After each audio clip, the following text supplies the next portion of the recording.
اب میں آپ کو بتاؤں، ریلی نکال کر پرتشدد نعرے لگانے والے ایک طرف، مسجدوں کو آگ لگانے والے ایک طرف، مار پیٹ کرنے والے، خونہ خونی کرنے والے ایک طرف، لیکن ان غریب مظلوموں کی فریاد رسی کے لیے جو گئے، 2 دن کی بات کہہ رہا ہوں، دلی سے علماء کا ایک ڈیلیگیشن گیا تریپورہ میں، جس میں ہمارے عزیز علماء بھی موجود ہیں۔ وہاں جب جا کر کے وہ حالات معلوم کر رہے تھے تو پولیس آ کر کے ان کو اریسٹ کر کے لے گئی اور ان پر UAPA کا قانون لگا کر اندر ڈال دیا۔ یہ کوئی عام لوگ نہیں تھے، تحریک فروغ اسلام ایک ذمہ دار تحریک پورے ہندوستان بھر میں کام کر رہی ہے، اس کے صدر اور دوسرے علماء وہاں پر پہنچے تو بغیر کسی جرم کے پولیس نے 3 دن، اب تیسرا دن ہے، انہیں اندر رکھا ہوا ہے۔ مجھے ایڈوکیٹس کے ذریعے سے یہ سننے میں آیا کہ ان پر سخت دھارا لگائی گئی۔ پہلے تو وہ لوگ مجھ سے رابطے میں تھے، بتا رہے تھے کہ ہم کو یہ کہہ کر کے لے جایا گیا کہ آپ کی سیکورٹی کو خطرہ ہے، آپ آئے ہمارے ساتھ، SP صاحب بات کریں گے۔ وہاں لے جا کر کے میٹنگ کرتے کرتے ان کو نوٹس پکڑائی، آپ کے اوپر ایک دھارا لگتی ہے کہ آپ نے یہاں فساد مچانے کا کام کیا ہے۔ یہ ہے عدل۔ کسی غریب کے گھر خیریت پوچھنے جائیں تو آپ فسادی ہو گئے، آپ وہاں کا ماحول خراب کرنے والے ہو گئے، اور جن لوگوں کو تم نے بلا کر ریلیاں کی اور ان کے پیچھے جے جے کے نعرے لگاتے رہے، ان میں سے کتنوں کو گرفتار کیا؟ یہ عدل ہے، یہ انصاف ہے، جس کو آج دنیا تھو تھو کر رہی ہے ان تمام معاملات کو۔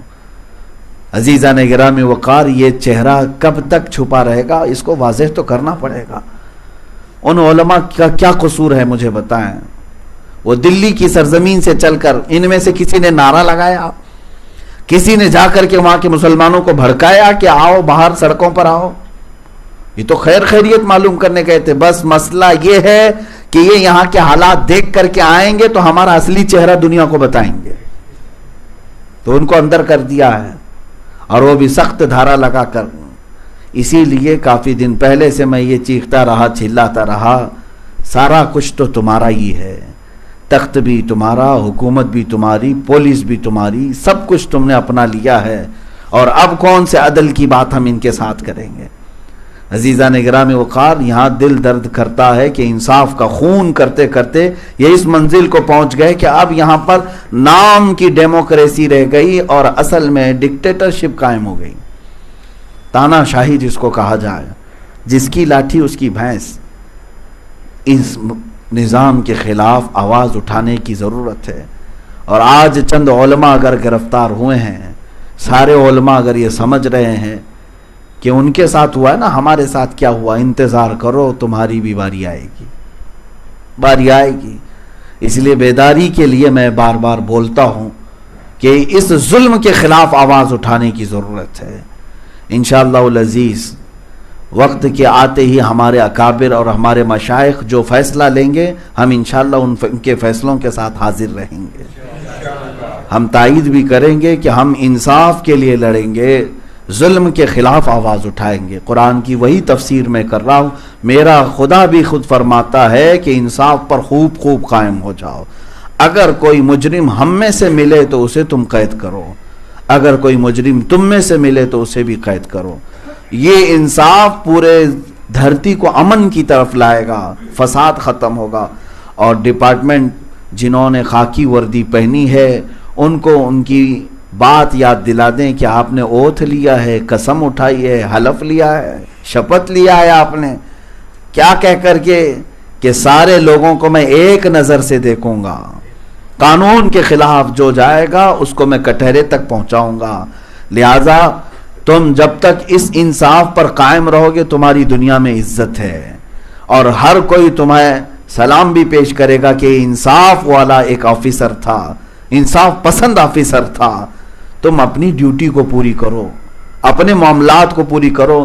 یہ حکومتیں تو آتی جاتی رہیں گی، تم اگر آج ان کی وفاداری میں چند لوگوں کو قید کر کے مار رہے ہو تو انتظار کرو، چند دنوں کے بعد تختہ پلٹ گیا، دوسرے آ گئے، تب تم کیا کرو گے؟ ان کے پیچھے دم ہلاؤ گے، ان کے پیچھے دم ہلاؤ گے۔ میاں کتا بھی اپنا مالک بدلتا نہیں ہے۔ یہاں پر آپ سب سے میں یہ گزارش کرنا چاہتا ہوں کہ ہمارا جو ملک امن و امان کا گہوارہ بنے تو انصاف قائم ہونا ہوگا. کسی ایک کمیونٹی یا کسی ایک جماعت کو ٹارگٹ کبھی نہ کیا جائے، چاہے وہ ہندو ہوں، سکھ ہوں، مسلمان ہوں، عیسائی ہوں.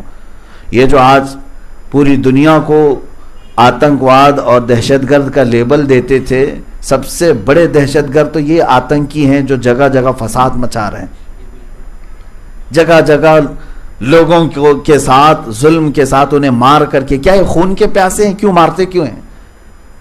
مسلمان سے ان کو اتنی تکلیف کیوں ہے؟